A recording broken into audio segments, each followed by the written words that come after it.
got two guests in the studio. We're already talking shop before we even go on the air. First of all, we want to mention Todd Eccles is joining us today for the first time from Patriot Defense, and Forrest Anderson, of course, joining us from Washington Street Pawn. He's on the show whether he's here or in Mexico. So we he's got a long, long arm. He just could reach out and grab that microphone no matter where he's at. But we're going to be talking firearms again as we do on Friday mornings between 9 and 9:30 on News Radio 1310 KLIX, newsradio1310.com. And we've got two things we're actually going to address today. We're going to talk a little bit about basic calibers and things that you would need for home defense. And we're also going to talk a little bit about liability, which, because some of us who live like we're apartment dwellers, I think that this has come up before. If I'm shooting a 357 in there and it goes through two apartments and hits somebody else, my claim of self-defense could still hold, but I'm going to be liable for what I do in the neighborhood. And since Todd, you're new to this week, we were going to maybe start with that. You've been a firearms instructor now for quite some time, and Yeah, I've been doing this for about 3 years or so, and enjoyed it. I enjoy it. It's something I'm passionate about, and I'm really you're talking about liability. That's an important thing when you decide to carry a firearm for personal protection. You've got to you take on this mantle of responsibility, this burden of responsibility. You're walking out among people in the public who may not have a firearm. You need to be versed in how to use it. You need to be versed in what you carry. You need to carry responsibly. You need to search out that training. Like you were mentioning, shooting a 357 in the apartment building, there's an actual attorney. They say there's an attorney attached to every round that leaves your gun. And that's the truth. You may have saved your life, but if you've harmed your neighbor, you're going to be held responsible for that. You need knowledge. Knowledge is key. I know many, many years ago, I was living in a place back on the East Coast, and there was a woman who was a probation officer with the local county, and she was living in an upstairs apartment, and she was cleaning her service pistol when she got home, and it went off, and it went through the floor, struck a guy in the thigh sitting in his living room watching TV. Now he was able. It was it turned out that it didn't threaten his life, but the county faced a lot of legal issues, and so you as an individual, I would imagine you're going to face the same type of liability someone would who's already in law enforcement over when and where you use that. Well, exactly. And one of the ways to figure that out and to understand when and where to use it is to take a training class of some kind. Take some kind of fire, even if it's not necessarily a concealed carry class. Go take a course. Talk to someone who teaches this stuff. Learn when and where you can use it and how to be responsible with it. I have people that come in and take my class and they take it because they want to get the permit. They want to be able to leave Idaho and still be recognized in other states. But they tell me, I don't need this class anymore. And legally in the state of Idaho, you don't if you want to carry in the state of Idaho because we have constitutional carry. But they sit down, they sit through the law portion, the classroom portion of this class, and at the very end, they look at me with a stunned look on their face. I didn't know that all these Idaho lethal force laws. A lot of people don't understand. They don't know. They have a misconcept in their head that they've gotten off the internet. You need to know those laws. You need to know what you face if you have to use that gun to defend yourself. I'll throw this to both of you because there's a story. I heard Mike Ditka say it again last week during a football game. A guy got fined for an end zone celebration, and Mike Ditka says, why don't you act like you've been there before? In other words, don't be a showboat. And this comes up a lot because now, if you're training people in firearms, or you're actually trying to make a point, posting something on your Facebook page about that makes sense. But a lot of people I've seen on Facebook, they just like to show off, and they'll do poses, and they'll put these pictures up there. And um, it's like the guy who might get into an argument and he suddenly pulls up his shirt to reveal that he's carrying. He's in some serious trouble. I'll pitch that one to both of you. Maybe you can both make a comment about that this morning. Well, there's guys, even I've seen guys on their AR-15 that'll put little messages on there, and the dumb part about that is if they ever have to use that gun to defend themselves, a good attorney is going to take that and say, look, he wrote that basically on his gun that he was going to use this against someone, so he was already premeditating use of this gun. So attorneys are really good. If you carry a gun, it should be carried to defend yourself or your family. You shouldn't be out there looking for trouble, because you will find trouble. I mean, the people that go out there and wave those things around, they end up in a lot of trouble. And like Todd said, there is no end to attorneys that are going to take your money. And that goes to securing a gun in your own home too. If you have guns, you need to go. Why would you spend? Know guys that spend $1,500 on a rifle, but they won't spend $400 on a safe. Mm-hmm. Secure those guns in your home, because if your home gets burglarized and you haven't secured your guns at home, all you did was provide the bad guys with a whole bunch of guns. And burglaries happen. People leave guns in their car overnight and they get taken out of their car. People, leave them laying around. I know some guys left some class 3 weapons in their car while they went into a restaurant and ate, came out and they were gone. I mean, you can't do that, because eventually they're going to tie that liability to you. Like, you didn't secure your weapons, the bad guy took them, they went and robbed a bank with them. You're liable because you provided them with the weapons because you failed to secure them. You told me a story, Todd, last week about a guy you saw in a class who just was over eager about actually, there's one thing about going to a range, it's good sport, but he seemed over eager about using it on the street. Yeah, I lived in Idaho, and then I moved to Kansas for about 6 years, and I got my permit and stuff up there. And in my actual permit class, which is a lot longer class, they go into a lot more detail in Kansas. There was a small class that was taught by some law enforcement officers. There was a gentleman in the class that the question he kept asking, he kept putting out these what if scenarios. What if I'm doing this? When can I shoot my gun? When can I use my gun? Could I have shot this guy then? That scared me. People need to understand that you're there to learn. You don't need to go out and be Rambo. You don't need to go out and be John Wayne. And you've got to be so careful with the questions you ask and the Facebook posts and the pictures and whatnot, because, like Forrest mentioned, the attorneys will dig that up on you and will use that to ruin Mm-hmm. you if you ever have to use a gun in self defense. You see AR-15s, like he mentioned. You can get all kinds of stuff laser inscribed on it. Um, Punisher signs, anything. They'll take that and they will use that against you. Like you said, premeditated. You were looking to kill someone. You were looking to shoot someone. You avoid that. You need to understand that. I mean, this is stuff that you need to talk to people. You don't want to just pick up a gun and decide to go out and carry it. Even though you can, you need to kind of educate yourself a little bit, because you get yourself into a lot of trouble. Got to be responsible. Got to ask you both a quick question so we can mention this early in the segment. For us, if people would like to know a little bit more about Washington Street Pawn, and you've got some other businesses too, they go to Facebook, right? Yeah, Facebook's a great way to get a hold of us, because when you send me a message, or our store, Washington Street Pawn, a message on Facebook, it comes to my phone immediately. And generally, our response time is under 3 minutes. If I'm not doing something super pressing, I'll try to answer your question or just stop in the store. We're open 7 days a week. Occasionally, the occasional Sunday will be closed, but when we got family stuff going, but for most cases, we're open 7 days a week. Um, Stop in the store, ask us a question. We ordered 10 new guns yesterday for people just coming in, um, wanting specific things. And like I said, you can go anywhere and see them, but we can get anything, and it takes 2 days to get them. So you can contact us through there. That's the best way. Todd, how do people get in touch with you? Facebook. I mean, that seems to be the way to do It's it. cheaper than a website anymore, isn't it? Exactly. I mean, I have a website, but find me on Facebook. That's where everybody goes. You can message me. You can comment there. Um, just look up Patriot Defense on Facebook. You'll find it. You'll find me. Another way you can get a hold of me is you can call me, or you can actually text message me, which is honestly the way I prefer. It's easier. It's quicker. I get back to you a lot easier. My cell phone number is 620-794-6223. That was area code 620. It's an old cell phone number that's kind of following me around, but I I'll do get the back to same you. thing. Yeah. Yeah, I'll get back to you right away. I mean, my phone it's right here next to me. It's always in my pocket. Even though my wife doesn't like that, but Yeah. it's with me all the time, and I've been known to even answer people when I'm out on a date with my wife. So The two of you, obviously, you know far more about just the self-defense issues than I do. That's why you're here, and I basically just handle the microphones and telephones if they ring during the course of the show.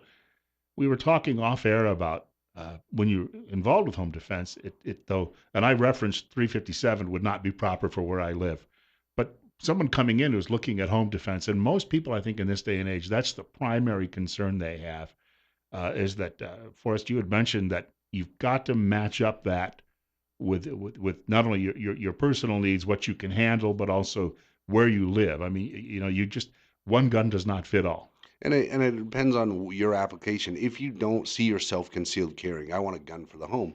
People always make this mistake. I had a guy in yesterday. He's like, "Oh, that gun's little. I'm going to get that for my wife." Well, if a gun's small, that translates into recoil. The gun was small. It was a 380, which is a smaller caliber. It's a 9 millimeter short. But I'm like, is she going to carry? I'm like, no. I'm like, well, why don't you get this full size gun?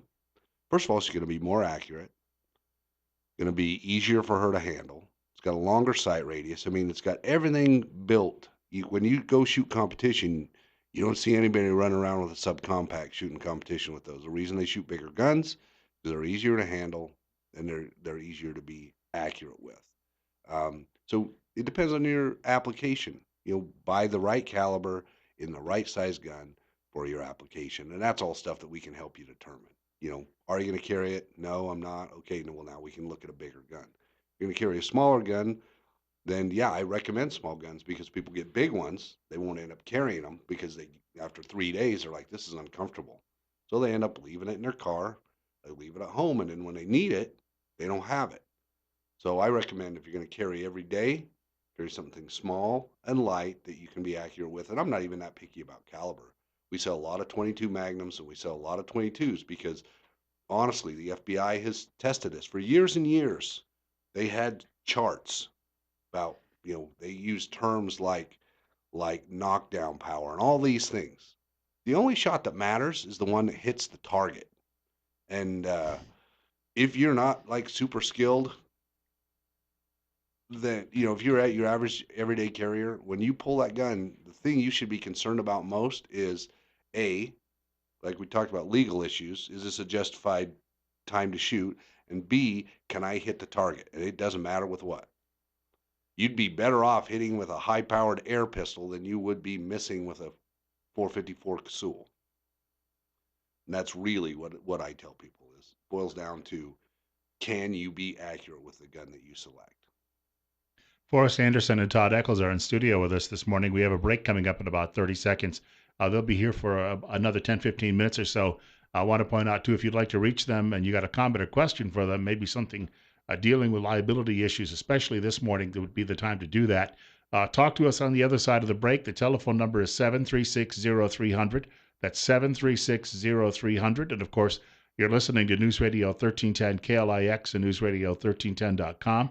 Right now we're at 37, but we are expecting to go up into the upper 60s today with a more summer-like temperature this weekend. So if you actually wanted to get out and do some training, you don't have to wear your parka to do it like you might have had to the last few days. I was in the store the other day and I noticed a woman wearing a bubble coat, and I thought it can't be that cold, but she must be from California. We've got more on the way in just a few minutes. Bill Colley with you as well on Top Story. Our guests in the studio this morning are joining us, and of course, on Friday mornings between 9 and 9:30. Actually, we're going to extend it a little bit this morning because we've got a lot to talk about. We talk about firearms, everything from your rights to what's the best firearm for you, to safety, and also to liability. That's a topic we're talking about today as well. Todd Eccles from Patriot Defense is in studio with us, along with Forrest Anderson from Washington Street Pawn. And gentlemen, just a quick note. I got a caller off air and he had to run, but he said that he's been reading a lot about concealed weapons insurance and wondering if that would be a good route to go. Because a lot of people apparently are offering it now, I think including the NRA. Which one of you, I don't know which one would like to start first on that, but I'll take it. There's all different kinds of this concealed carry type insurance out there, and I've looked at a few. I personally don't have any of my own right now, but I've looked at a few, and just read the fine print. Some of them will do a lot more for you. I mean, there's all different kinds out there. I can't even come up with. There's like CCW safe, and there's all different kinds. Just be careful. Read the fine print like you would with any insurance. I think, to be honest with you, I think the best thing to get, um, if you're going to spend money on insurance, hold off. Go find yourself a good attorney. Talk to a good attorney right now. Pick one that's going to work for you. Say, this is what I want. What do I need to say to law enforcement if I have to use my gun in self-defense? What do you want me to do? Get the groundwork all laid out now. I think that's much more important than going out and getting actual concealed carry insurance. Now, I mean, if you want to do it, you can do it. There's nothing wrong with that. Just read the fine print. I don't have any that I would recommend because I haven't gone that far yet. But you need to talk to an attorney now because the best at 2 o'clock in the morning, if you've had to use your gun in self defense, you think you're going to find an attorney right then and there. you're probably not. And that's when you need one. You need to know ahead of time what he wants you to do, what he wants you to say, who he wants you to call. Maybe you can take that. Yeah. Well, I would say the same thing. Most of these, you would hate the fact that you pay some insurance for 15 years. You use your gun in self-defense and find out Mm-hmm. it's not applicable in this state or it's not applicable in any situation. They're just selling. People sell all kinds of things based on fear. So what they try to do is scare you. Like if you're gonna, if you take a class, if you use your head and use your gun properly, you are going to have some attorney's fees regardless, but most likely you're going to be okay. These guys try to scare you into buying their product. There's even gun retailers that do that. I've had so many people in my shop like, "Oh, this place told me we got to buy a gun today or else we won't be able to get them." And that's just simply not the case. Like there is no shortage of AR-15s. I can tell you, you can buy a brand new all aluminum, really nice AR-15 from me right now for $575, and they've got truckloads of them. But that's not what I read online. Yeah, exactly. People try to drive the panic. Some retailers try to drive the panic because if they drive the panic, that equals people running in and buying something they don't need from them. I can tell you right now, AR-15s are as cheap as they've ever been. Like there's 10 manufacturers making them for under $600 now. Ammunition, 9mm, as cheap as it's been in a long time. 5.56 ammunition, and there's a ton of it. You know, if you're like me and probably Todd, you like to keep. I don't know. I would like to keep a decent supply available and keep that fed, but it's not that bad depending on the election cycle. Obama's been the best gun salesman of all time, and he really hasn't done a whole lot. I'm sure if thought he could get away with it, he would probably do more. But there hasn't been a lot of new gun regulation, but yet guns have sold. And I've had people come sell me guns. They're like, I bought this. In fact, I had a guy just not too long ago. He brought me 6,000 rounds of ammunition and two AR-15s. They're like, I bought these when Obama got elected because I thought I wasn't going to be able to buy one anymore. And they've sat in my closet from that day forward. I don't even shoot guns. I just kind of got caught up in the gun craze and thought, well, I better buy these or I won't be able to get them. And that just hasn't been It's the the best case. time to buy them is when they decide they don't want to pay off their credit card bill. Yep, exactly. Yes, we're going to squeeze a caller in here, and then if he doesn't get the entire, or she get the entire question out, we'll talk about it following the break in just a few minutes. It's 9:28. You're on the air on KLIX. Go ahead. Yeah, I just had a question for your guests about. I see a lot of these pistols, $350 to $600 range. Are these pretty reliable? These guns? Are you guys see any problems out on the range? Reliability? Or are they all pretty up to snuff? Depends on what you buy, doesn't it? Not well. Let me tell you, we sell a gun. It's a Taurus PT-111. Sell them brand new for $270. We've sold 600 of these guns in the last year and a half. I've never had one come back for any reason.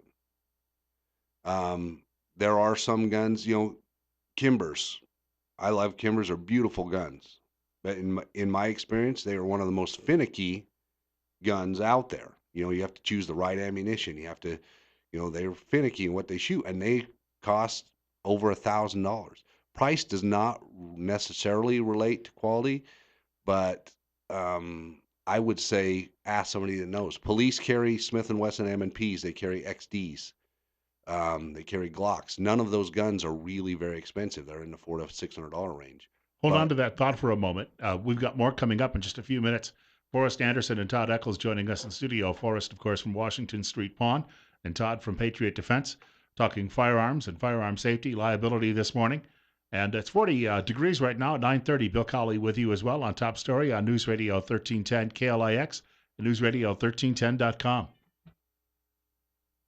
We have a couple of guests in studio, and we're talking just very basics about firearms today, from what's the best for your use, also liability, and getting some questions from some folks today who are tuning in as well. And we do want to remind you can reach the program at 736-0300. And our guest, of course, Forrest Anderson. There's a T in his first name at the end of it, which sounds just like what you'd see out behind the back door if you live in the right spot. Spelled differently, though, we should point Two out. R's. 2 R's. He's from Washington Street Pond, and Todd Eccles. Todd has 2 D's in the name, Yep. and they are joining us. He is, of course, from Patriot Defense. It's 9:34, and it's 38. Bill Colley with you on Top Story on News Radio 1310, KLIX, newsradio1310.com. We want to thank the caller, first caller up in this segment, for waiting patiently. Caller, you're on the air. Go ahead. Yes, good morning, gentlemen. I appreciate you taking my call. I have a real quick question regarding the so-called castle law in Idaho. First of all, is it real? Does it exist in Idaho? And what is the liability, real briefly, if you have to have some type of a confrontation involving a firearm for an intruder or to protect your house and property in Idaho? I can touch on that. As of right now, they're trying to get what they call a castle doctrine in Idaho. The Idaho Second Amendment Alliance is trying to push for that. As of right now, there is no castle doctrine per se. What it is, it's kind of confusing. What it is, to boil it all down, is if you can legally be where you're at in the state of Idaho, you can defend yourself and someone else. So if I'm in the park and I can legally be in the park and I see someone getting attacked and I want to insert myself into that situation, I can legally do that because I can legally be in the park. Now, I couldn't break into your house, Bill, and then as you come out of your bedroom to run me off, I couldn't defend myself because I'm not legally supposed to be in your house at 2 o'clock in the morning after I've kicked the door in. That's what it boils down to. And I think the other thing is threat. If someone's breaking into your car and stealing your car stereo and you go out and shoot them, you will go to jail. You cannot defend your property in Idaho. Yeah, you cannot defend property with deadly force. So if someone's stealing your car stereo and you run out there, or stealing your car and they're starting to pull away, you can't shoot them. Like, you will go to jail. It basically boils down to, my understanding is, you can only defend if your life is in danger. So even if someone's 300 yards away from you and they're running at you with a knife and your car's sitting there and you could have gotten in your car and driven away, but you choose to stand and wait and confront them, you're probably going to go to jail. Well, and who wants to stand there and wait for them to get there? I mean, I don't want to. I carry a gun to protect myself, but if I can get out from, get away from using my gun to protect myself, I want to do so. I mean, if I'm in a theater with my family and someone comes in blazing away, and I have my firearm, am I going to jump up and take that person out? Probably not. My concern right there is me and my family. And I'm going to either try to get them out or I'm going to hunker down till the fight comes to me. I'm not going to go looking for it. I'm not going to hunt it down. That's a personal choice a person has to make. And that's the one that I've made. But I'm going to avoid using my handgun to defend myself at all costs. Same thing goes, you wake up in the middle of the night, you hear a commotion in your living room, you go into your living room and there's someone running out your front door with a television. If you shoot them in the back, you will probably go to jail, and I think you would feel pretty bad if it ended up being some 15-year-old kid who was just stealing your television and you shot them unnecessarily. That's that split-second call you have to make. But if they're running away from you and they're no longer a threat, I don't think legally you can engage them. You can't. Once the threat, even if you have to shoot someone or at someone, once the threat is over, if you come out, surprise them, they take off, let it go. Let it go. Get your family. Make sure your family's okay. Check on your family. They've left. The threat is no longer there. You have to quit. We're going to try and see if we can get a caller in here. Hold that thought for a moment. Caller, you're up next. What's on your mind? I was just wondering, I heard you guys talking about a couple different guns. I was looking at the Ruger LCP and the 380 configuration for carry concealed and wonder what your guys' opinion was. The Ruger LCP makes a great, they're very thin gun. They're very light. They make a great concealed carry gun. They are very small. So, we call them kind of like elevator guns. Like, that's going to be a gun at 20 meters that, unless you're an experienced shooter, you're probably not going to be that accurate with. But in a common self-defense carry situation, those guns work great. They've been very reliable for us. We've sold a bunch of those too. They've been reliable. They're accurate for what they're built for. And one thing I really like about those guns is ergonomically. They're built not to hang up on purses or clothes. All the edges are rounded. They're built to be snag free. They have low profile sights, so they make a good concealed carry gun. We want to mention, thank the caller. We've only got about 30 seconds before the next break. We have other callers looking to reach us. If you stick around and be patient, both Todd and Forrest have agreed to stick around until 10 o'clock this morning to take your questions and your telephone calls. We've got 940 right now, and of course, we're at 40. Up to the mid 60s today. And just a quick mention, we're going to get a little warmer weather, but this cold shot, as a reminder, you need to have that furnace checked. And if you haven't done it just yet, you need to get in touch with the pros at Ramsey Heating and Electric in Burley, and they will come out and get the job done, and they'll get it done right the first time. They're located at 2600 Overland Avenue in Burley. You can telephone 678-0459. Ramsey Heating and Electric, where they sell warm winters and cool summers. Plenty more coming up on KLIX. We have gotten a lot of telephone calls this morning from folks who would like to ask a few questions about not only liability and safety, but also about various models, what would be the best for their use. Sometimes, of course, you have a range gun or you may have something for home defense. It really varies, and you might want to think about multiple ones as well. We have both Todd Eccles from Patriot Defense and Forrest Anderson joining us from Washington Street Pond this morning. And we have a caller with us with Bill Colley on KLIX. Caller, you're up next at 944. Go ahead. Hey, guys. Good morning. Thanks for taking my call. So I just wanted to stress a little bit about range safety.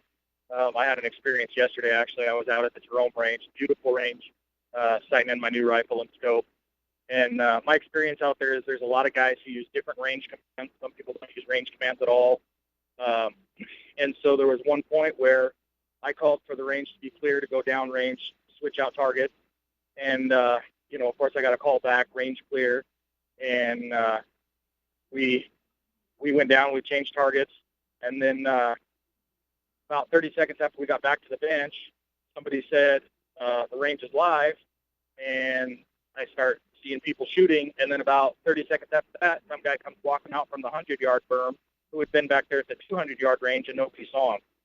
And so I just can't reiterate to people who are listening enough how important it is that you can't just trust the people around you that are telling you it's clear. You have to be observant for yourself, and you really have to be diligent. That could have ended up pretty badly.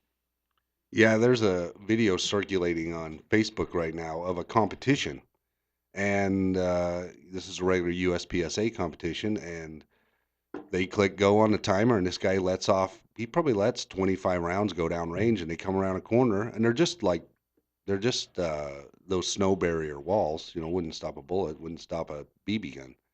Well, they go around the third wall, and here's this guy picking up brass on the range. How he didn't get shot, I have no idea. But you have to be really careful about that. And one thing I can touch base on this is if you go to a public shooting range like that with no supervision, it's a little bit dicey. I've seen guys blow their guns up. I had a guy 2 bays down from me stick um, uh, the wrong caliber in his gun. He blew the bolt right out of the back of his gun. Those scare me. The Jerome Range is an amazing facility, and it's a great asset to have here. But a way to address that is there's a club called the Magic Valley Practical Shooting Association. They have their own private range. It's also out there at the Jerome. It's $50 for a family membership. You buy that membership, they give you access to their trailer with all their targets, and they give you access to the gate. You can go out there at your convenience and shoot.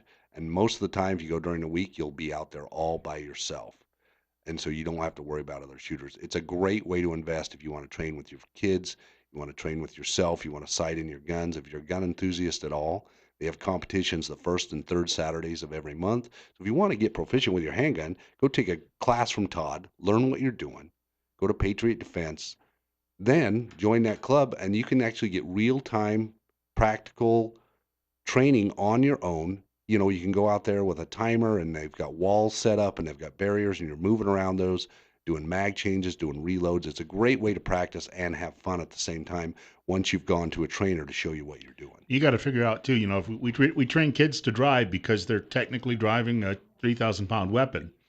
So anything you have that can potentially be dangerous, your car isn't dangerous all the time, but it can potentially be, you need to have some skill with what you're doing. Well, exactly. And this caller asked about the range and range etiquette, and that's a very, very important. I mean, safety is number one whenever you're talking about firearms. Now, if I get back to the concealed carry portion of it, I would see too many people that come in and they take a class and they come in with like really flimsy holsters. You need to spend your money on holster. You got to have something that's going to protect that gun, it's not going to fall out of, something that's firm, that's going to protect that trigger. That gun's not going to go bang unless that trigger is depressed. And I just, it scares me to a certain extent that now you don't have to take a class to carry a gun. I'm afraid too many people are going to take a Glock or any handgun. It doesn't matter what brand it is. They're going to load it because that's the way you should carry it if you're going to carry a gun.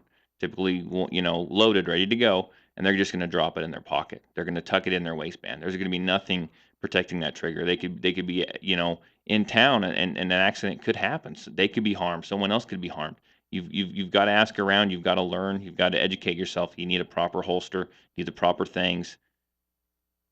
Don't be toying with the gun. Don't have your finger on the trigger. You need to know how to safely handle it when you're carrying it and at the range as well. You need to know those range commands. You need to. When you go to a public range, even though that is a really nice range, you're kind of on your own. You need to just be vigilant. Everyone needs to be vigilant, not just assume anything. 9:49, and it's 39. We have, of course, about 10 more minutes to go. Bill Colley with you as well on News Radio 1310 KLIX and newsradio1310.com. The show is called Top Story.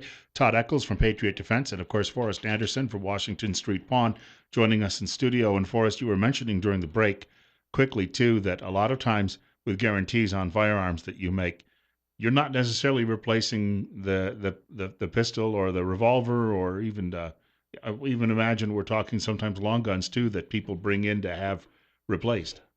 Exactly. Well, and that's the other thing. We talked about guns. Like the caller asked, what's good, what's reliable. Um, you know, there's a lot of good manufacturers out there. Glock makes a great gun. Springfield makes a great gun. Taurus makes some great guns. Sig Sauer, HK. I mean, there's just a plethora of really good, reliable firearms out there. The biggest difference is where you're going to buy it. If you buy it from an online retailer, we just had this the other day. A lady bought a gun, had it shipped to us as the transfer. She got it, took it out of the box. The safety fell out of the gun. Brand new gun, falling apart before she pulled the trigger once. Well, she called them back. They wouldn't take the gun back. So now she had to send it back to the manufacturer. She could be out that gun 6 to 8 months before she gets it back. If you buy a gun from me, Washington Street Pawn, I'm going to toot my own horn because we take care of our customers. So if you buy a new or even a used gun from me, my new guns come with a lifetime free replacement warranty. So if you buy that gun and you have a problem with it, turns out, you know what? Springfield took a day off that day, or someone was there Friday and they didn't pay attention, so that gun's not running very good. You bring it back to me, we get you a brand new gun to replace it. I mean, that's the great thing is you give us that gun, we call our distributor, they send us a new gun, we trade it. It doesn't even have to be the same gun. Good point. If you buy a used gun from me, which a used firearm is a great way to save some money because generally people don't wear them out. My SIG 226 has about 55,000 rounds through it. It's still not worn out. It shoots better now than the day it was new. So guns generally don't wear out. But so if you buy a used gun from me, you have a problem with it, you bring it back, I fix it, no charge. So you really got to be careful where you're buying your firearms from. Are they going to warranty it? Are they going to stand behind it? You come to me, the answer to that question is absolutely. You go to my sister store, Magic Valley Pawn, they're going to treat you the same way. They're going to take care of you. You really need to pay attention where you get that gun. Want to mention our telephone number, 736-0300, and I believe we have another caller looking to reach us. Caller, you're on the air, and well, we'll say you're on KLIX. I'll get that out one day or another. Go ahead. Hi, Bill. I don't know if this question has been asked, but I was curious as I've seen these little derringers. Looks like a derringer, and they have different handles or that you can buy with them, but it's supposed to be like a shotgun shell or something, and I was wondering what they thought about that particular little gun for a woman.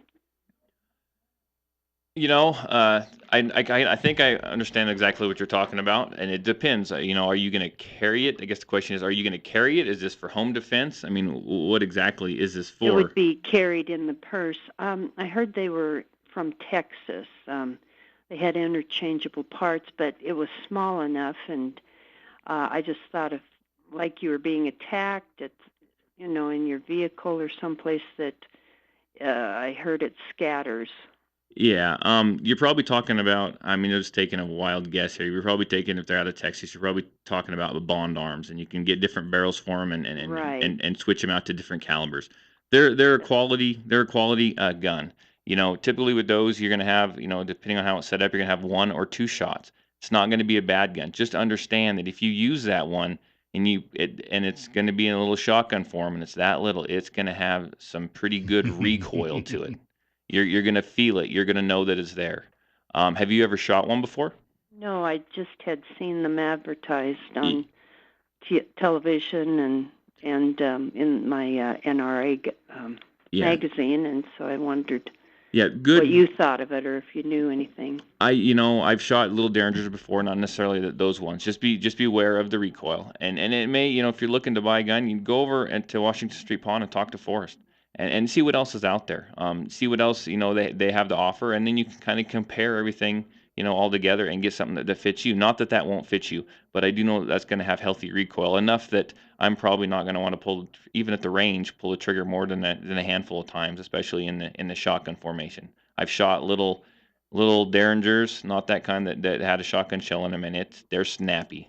They are the other thing to think about there is they are really loud, very loud. You shoot a 410 shotgun in a handgun form, they're really loud, and people don't think about this. In a home defense situation, you step out into your hallway, it's dark, you can identify your target, but you're standing in your hallway and you pull the trigger on that, it's gonna be like a flash grenade or a stun grenade going off. You're gonna be I mean, blinded. you're gonna be blinded and you're going to be stunned because they are really, really loud. Those Bond Arms Derringers are some of the most beautiful guns out there. I mean, they're really quality made, and man, they are gorgeous to look at.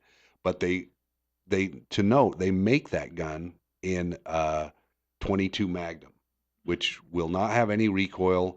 It'll be loud, but it'll be enjoyable to shoot.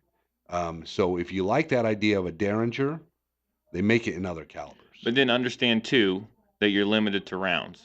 What is that 22? Is it two rounds, 1 round? 2 rounds. 2 rounds. You've got 2 rounds, and if 2 rounds doesn't stop it, you need to have more in your pocket and ready to go. We got about 2 minutes to go. Take a listen to this piece of sound. This was Vice President Biden a few years ago telling his wife, or what he's told his wife about home defense. Listen to this. You don't need an AR-15.